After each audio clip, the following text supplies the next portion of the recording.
నమస్తే అండి, welcome to our channel. మనతో ఈరోజు తెలంగాణ రాష్ట్ర అధికార ప్రతినిధి సూర్యదేవర లత గారు ఉన్నారు. నమస్తే మేడం. నమస్తే మ్యామ్, నిన్న విజయశాంతి గారు ఒక ప్రెస్ మీట్ పెట్టి అందులో మాట్లాడారు.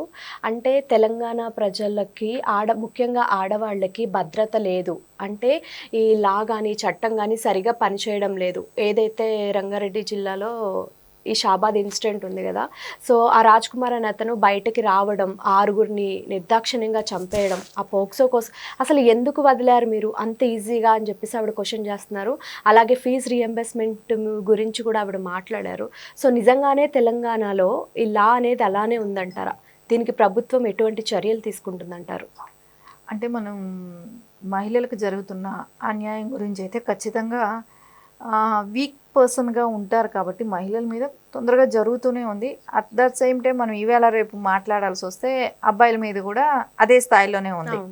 అంటే ఒక్కొక్క ఏరియాలో అంటే ఓవరాల్గా చూస్తే నేను మాట్లాడుతున్నాను, ఒక నాట్ ఓన్లీ తెలంగాణ, మొత్తం అన్ని స్టేట్లు కల ఇండియా మొత్తానికి కూడా తీసుకుంటే కొంచెం ఓవరాల్గా చేంజెస్ అయితే కనపడుతున్నాయి. కానీ మహిళల మీద మనం ఈ మధ్య కాలంలో మరీ ఎక్కువైపోయింది. తెలంగాణలో మనం చూసాం, ఖమ్మంలో ఒక ఇన్సిడెంట్ చూసాం.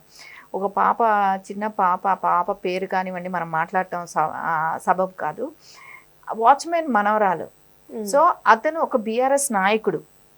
సో అమ్మాయిని తీసుకెళ్ళిపోయి అమ్మాయిని పాడు చేసి మానసికంగా శారీరకంగా బాధ పెట్టి చాలా టైం వరకు ఆ చిత్రహింసలకు గురి చేసి తీసుకెళ్ళి పైన 5వ అంతస్తు నుంచి కిందకేసేయడం జరిగింది. సో అమ్మాయికి వెన్నుముక్క కూడా డ్యామేజ్ అయింది. డ్యామేజ్ అయ్యి తర్వాత అతన్ని కూడా అరెస్ట్ చేశారు. చాలా నార్మల్గా వెళ్ళింది. ఒక అడావిడి ఏమీ కూడా కనపడలే. బీఆర్ఎస్ వాళ్ళు కూడా ఎవరూ ఖండించలేదు, దాని గురించి నోరెత్తి కూడా మాట్లాడలేదు బీఆర్ఎస్ వాళ్ళు కూడా. అంటే అపోజిషన్లో ఉన్న పార్టీ అది బీఆర్ఎస్. సో ఖచ్చితంగా నిలదీయాల్సిన అవసరం ఉంది కదా. ఇప్పుడు మనం చూసాం నార్త్ సైడ్ జరిగితే సో ఎంత సివియర్ యాక్షన్ తీసుకున్నారు. ఆ పాప చనిపోయింది. సో చాలా బాధాకరమైన విషయం. అంటే ఆ పాపకు చిన్నపిల్లే, మైనరే అనుకుంటా, మేజర్ కూడా కాదేమో. అట్లాంటి పాపకు జరిగినప్పుడు అక్కడ ఇమీడియట్గా యాక్షన్ తీసుకున్నారు, రోడ్డు మీదకి తీసుకొచ్చారు. ఇక్కడ ఏం చేస్తున్నారు, ముసుగులు తొడిగేసి తీసుకెళ్తున్నారు. సో వాళ్ళని సమాజానికి చూపెట్టాల్సిన అవసరం ఉంది. వాడు తప్పు చేశాడని సమాజానికి చూపెడితే ఆడు రేపొద్దున అలాంటి తప్పు చేయడు. మనం సమాజానికి చూపెట్టకుండా ఒక కవర్ దొడిగేసి ఇలా చేస్తే అరే ఇంకొక ఆడపిల్లలు తెలియకుండా వెళ్తారు కదా. ఇప్పుడు తెలియదు సమాజంలో, వాడు ఇట్లా అమ్మాయిని ఇట్లా చేశాడు, ఆ రకంగా ప్రాణం మీద. ఇప్పుడు అమ్మాయికి లేచి నిలబడే పరిస్థితి లేదు, అమ్మాయికి వెన్నుపూస కూడా ఇరిగిపోయింది. సో దానికి బాధ్యులు ఎవరు? సో అమ్మాయికి ట్రీట్మెంట్ పెట్టి వాచ్మెన్ మనోరాలు అని అంటే వాళ్ళు ట్రీట్మెంట్ చేయించుకోగలిగే స్తోమత ఉంటుందా చెప్పండి? ఉండదు కదా. అలాంటప్పుడు దానికి బాధ్యులు ఎవరిని? వాడి దగ్గర నుంచే వసూలు చేయించి కట్టించాల్సిన బాధ్యత ఉంది. ఎందుకు చేయలేకపోతున్నారు? సో ఇవన్నీ కూడా ఇప్పుడు అలాంటి వాటి మీద సివియర్ యాక్షన్ తీసుకొని ఉంటే ఈ రోజున ఈ పరిస్థితి కూడా ఉండవు అనిపిస్తుంది.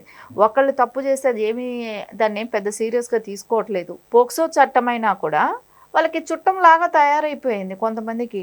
ఏంది అరెస్ట్ చేస్తారు, బెయిల్ వస్తుంది, అది ఎప్పుడో తేలుతుంది. అప్పటికి ఎవరు ఎట్లా పరిస్థితి ఉంటుందో ఆ అమ్మాయిని రకరకాల క్వశ్చన్లు వేస్తారు. ఆ క్వశ్చన్లు వేసే దానిలో అమ్మాయి ఒప్పుకుంటుందో ఒప్పుకోదో ఇంకెప్పుడుకో జరిగే విషయానికి. సో ఇంత లాంగ్ పీరియడ్లో కేసుని వీగిపోతుంది. ఖచ్చితంగా చాలా కేసులు కూడా వీగిపోతే ఏదో కొన్ని % కేసులు మటుకు జరుగుతున్నాయి. కానీ దీనిలో కూడా జ్యుడిషియల్ కూడా ఎక్కువ, అంటే మనుషుల మైండ్ సెట్ ఎలా ఉంటుంది అనే దానికి మనకు ఒక ఎగ్జాంపుల్. వాళ్ళు ఎంత క్రూరంగా తయారవుతారు. సరే నిజంగా క్రూరంగా ఉండే మైండ్ సెట్ వాళ్ళే అలాంటి పిల్లలతో వాడు బిహేవ్ చేస్తాడు. ఇప్పుడు అతనికి కూడా దగ్గర దగ్గర 40 ఉంటుందేమో ఏజ్. 2 బిడ్డల తండ్రి, చిన్న పిల్లలు. ఆ పిల్లల్ని కూడా చూడకుండా ఆడు ఓన్లీ తెలుసా రేపు బతికితే సమాజంలో అంటే వాడిని ప్రజలే కొట్టి చంపుతారు అనే భయంతో చచ్చిపోయి ఉంటాడు. ఆ భయంతో చచ్చాడు. ప్రజలే చంపుతారు నన్ను, ఇప్పుడు నేను 6గురిని చంపాను అనే ఒక భయంతో చచ్చిపోయాడే కానివ్వండి. వాడు నేను చేసింది తప్పని అయితే ఫీల్ అయ్యి ఉండడు అనుకుంటున్నా. అలాంటి క్రూరమైన మెంటాలిటీ ఉండేవాళ్ళు అంటే కొంచెం సైకాలజీగా వాళ్ళు ఎంత ఫిట్గా ఉన్నారు. ఇప్పుడు ఒకవేళ మీరు బెయిల్ ఇస్తున్నారు, ఒకసారి ట్రీట్మెంట్కి పంపించాలి. వాళ్ళ మైండ్ సెట్ ఏంటి, వాళ్ళు ఏం ఆలోచిస్తున్నారు. మేడం ఇక్కడ ఇంటరప్షన్, యాక్చువల్గా వాడు బెయిల్ నుంచి వచ్చిన తర్వాత కూడా ఎవరైతే వీడు ఉన్నారో వాడు బెయిల్ నుంచి వస్తాడు మళ్ళీ మా దగ్గరకు వస్తారని యాక్చువల్గా పోలీసుల దగ్గరకు కూడా వెళ్ళారట. ఎవరైతే చనిపోయారో వాళ్ళు వెళ్తే కూడా పోలీసులు వాళ్ళు ఆయన వస్తే మేము వస్తాంలేండి ఇప్పుడు మీరు వెళ్ళిపోండి అని చెప్పి పంపించేశారట. అంటే వాళ్ళ ఉద్దేశం ఎలా ఉంది? పోలీసులు ఇక్కడ ఎంత నిర్లక్ష్యం కనపడుతుంది. వాళ్ళు వస్తే మేము వస్తామని అంటే చంపేసిన తర్వాత వాళ్ళు వచ్చి కంప్లైంట్ ఇస్తారా?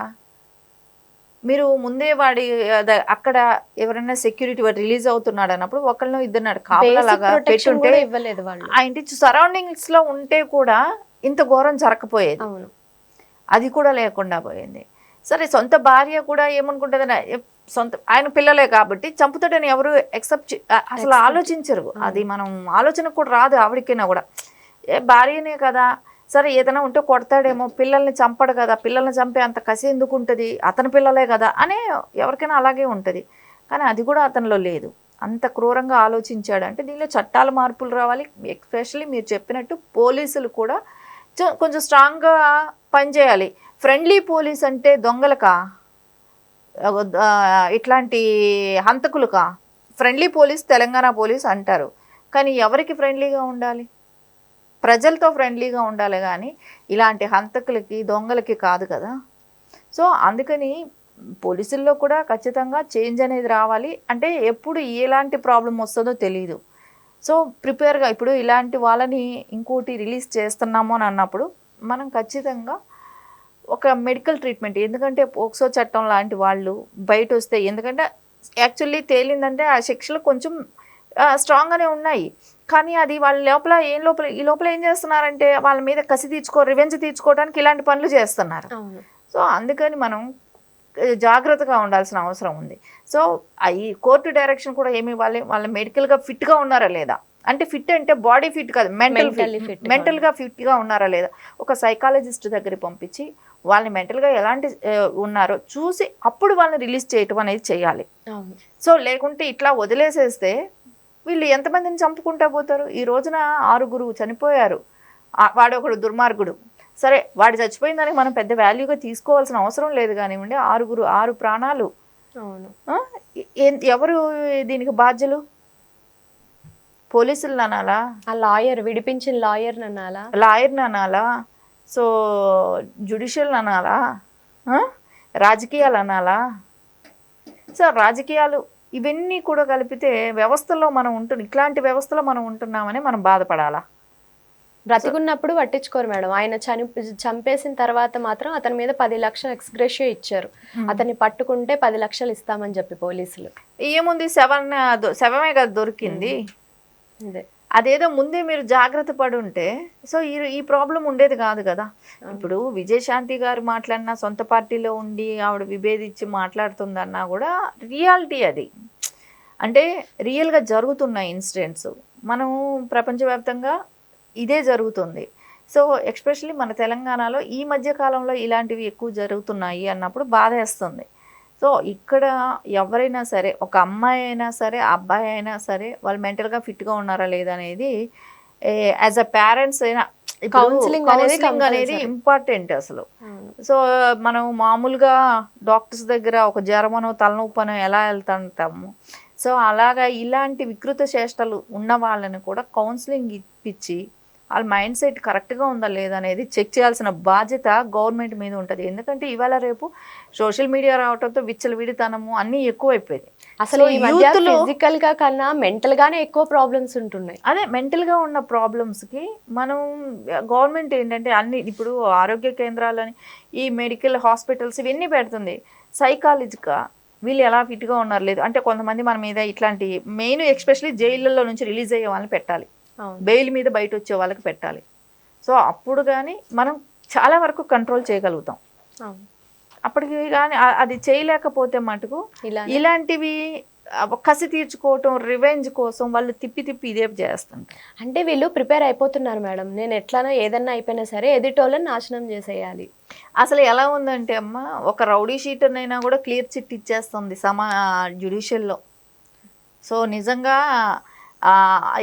ఎన్ని వాళ్ళు ఎన్ని పనులు చేసినా కూడా వాళ్ళ క్లియర్ చిట్ ఇస్తుంది. అవును. వాళ్ళు చేస్తున్నారు, చేసి వాళ్ళు క్లియర్గా కేసులు కొట్టేసుకోగలుగుతున్నారు. అంటే ఇదంతా ఎక్కడి నుంచి జరుగుతుంది? వ్యవస్థలో వాడుకోవటం, వ్యవస్థల్ని ఇష్టానుసారంగా మేనేజ్ చేసుకుంటున్నారు. ఫ్రెండ్లీ వ్యవస్థ, అది డబ్బున్నాడికి వ్యవస్థ. అదే ఎవరు డబ్బు ఖర్చు పెట్టగలిగితే వాడికి వ్యవస్థ పనిచేస్తుంది. Okay, thank you madam. నమస్తే.